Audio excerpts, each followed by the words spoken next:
Ivan welcome to Arpita vlog. ಇದು Saturday ಲಾಗು. ನನ್ ಮಗಂಗ್ ಸಾಟರ್ಡೆ ರಜಾ ಇರುತ್ತೆ. ಮಾರ್ನಿಂಗ್ ಇಡ್ಲಿ ತಿನ್ಬೇಕು ಅಂತ ಕೇಳ್ತಿದ್ದ, ಹಾಗಾಗಿ ಇವತ್ ಹೊರಗಡೆಯಿಂದಾನೇ ತಿಂಡಿ ತಂದಿದ್ವಿ. ಅವ್ರಾಗಿನೇ ಏನಾದ್ರು ತಿಂತೀವಿ ಅಂತ ಕೇಳಿದ್ರೆ ಅದ್ರಷ್ಟು ಖುಷಿ ನಮ್ಗಿನ್ ಯಾವ್ದು ಇರಲ್ಲ. ಅವ್ರಿಗೂನು ಒಂದೊಂದ್ ದಿನ ವಾರ ಇರುತ್ತೆ. ಇವತ್ ನಮ್ಮನೆ ದೇವ್ರ ವಾರ ಬಂದು ಸ್ಯಾಟರ್ಡೆ. ನಮ್ಮನೆ ಹತ್ರನೇ ತುಂಬಾ ಹೂ ಬಿಟ್ಟಿದ್ವು. ಅದೇ ಹೂವಿಂದ ಇವತ್ತು ಪೂಜೆ ಎಲ್ಲ ಮಾಡಿ ಮುಗಿಸಿದ್ವು. ನಮ್ ಪಾಪುನ ತುಂಬಾ ದಿನ ಆಗಿತ್ತು ಸ್ವಿಮ್ಮಿಂಗ್ ಪೂಲ್ ಕರ್ಕೊಂಡ್ ಹೋಗಿ, ಹಾಗಾಗಿ ಇವತ್ ಸ್ವಿಮ್ಮಿಂಗ್ ಪೂಲ್ ಕರ್ಕೋಗೋಣ ಅಂತ ಅನ್ಕೊಂಡಿದ್ವಿ. ಅವನಿಗೂ ಫುಲ್ ಖುಷಿ ಆಗ್ತಿತ್ತು ಸ್ವಿಮ್ಮಿಂಗ್ ಪೂಲ್ ಕರ್ಕೊಂಡ್ ಹೋಗ್ತಾರೆ ಅಂತ.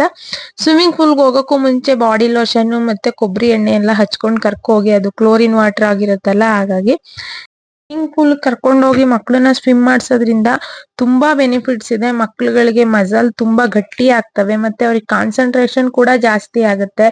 ಬಾಡಿ ವೆಯ್ಟ್ ನ ಮೇಂಟೈನ್ ಮಾಡಕ್ ಕೂಡ ಹೆಲ್ಪ್ ಆಗುತ್ತೆ. ಮತ್ತೆ ಅವ್ರ ನಿದ್ದೆ ಕೂಡ ತುಂಬಾ ಚೆನ್ನಾಗ್ ಮಾಡ್ತಾರೆ. ಇಗೂ ಕೂಡ ತುಂಬಾ ಒಳ್ಳೇದು. ನಾವ್ 1 ಅವರ್ ಅಷ್ಟೇ ಸ್ವಿಮ್ ಮಾಡ್ಸಿದ್ವಿ. ಚಳಿ ಚಳಿ ಅಂತಿದ್ದ, ಹಾಗಾಗಿ ಬೇಗ ಕರ್ಕೊಂಡ್ ಬಂದ್ಬಿಟ್ವಿ. ಅಲ್ಲೇ ಕಡ್ಲೆಕಾಯಿ ಮಾಡ್ತಾ ಇದ್ರು, ತುಂಬಾ ಚೆನ್ನಾಗಿತ್ತು. ಹಾಗಾಗಿ ಅದನ್ನ ತಗೊಂಡ್ ಬಂದ್ವಿ. ಅದನ್ನ ತಗೊಬಂದು ಚೆನ್ನಾಗಿ ವಾಶ್ ಮಾಡಿ ಉಪ್ಪು ಹಾಕಿ ಬೇಯಿಸಿದ್ವಿ. ಕಡ್ಲೆಕಾಯಿ ಬೇಯಿಸಿದ ನೀರ್ ಇರುತ್ತಲ್ಲ, ಅದನ್ನು ಕೂಡ ಗಿಡಗಳಿಗೆ ಹಾಕಿ ತುಂಬಾ ನೀರ್ನ ಗಾರ್ಡನ್ ನಲ್ಲಿರೋ ಪ್ಲಾಂಟ್ ಗಳಿಗೆ ಹಾಕಿ ತುಂಬಾ ಚೆನ್ನಾಗಿ ಬೆಳಿತವೆ ಪ್ಲಾಂಟ್ಸ್. ಕಡ್ಲೆಕಾಯಿ ಒಂದು ಒಳ್ಳೆ ಪ್ರೋಟೀನ್. ಆಗೆಲ್ಲ ಹಿಂದಿನ ಕಾಲದಲ್ಲಿ ಪ್ರೋಟೀನ್ಗೆ ಅಂತಾನೆ ಏನೋ ತಿನ್ಬೇಕು ಅಂತ ಏನ್ ತಿಂತಿರ್ಲಿಲ್ಲ ಅವರು.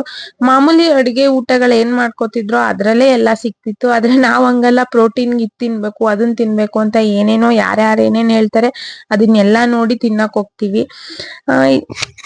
ನಾನೊಂದ್ ಸ್ವಲ್ಪ ಸ್ಯಾರಿ ಪ್ಲೇಟಿಂಗ್ ಪ್ರಾಕ್ಟೀಸ್ ಮಾಡೋದಿತ್ತು, ಅದನ್ನ ಇವತ್ತು ಮತ್ತೆ ಪ್ರಾಕ್ಟೀಸ್ ಮಾಡ್ದೆ, ಮರ್ತೋಗ್ಬಿಡುತ್ತೆ ಅಂತ.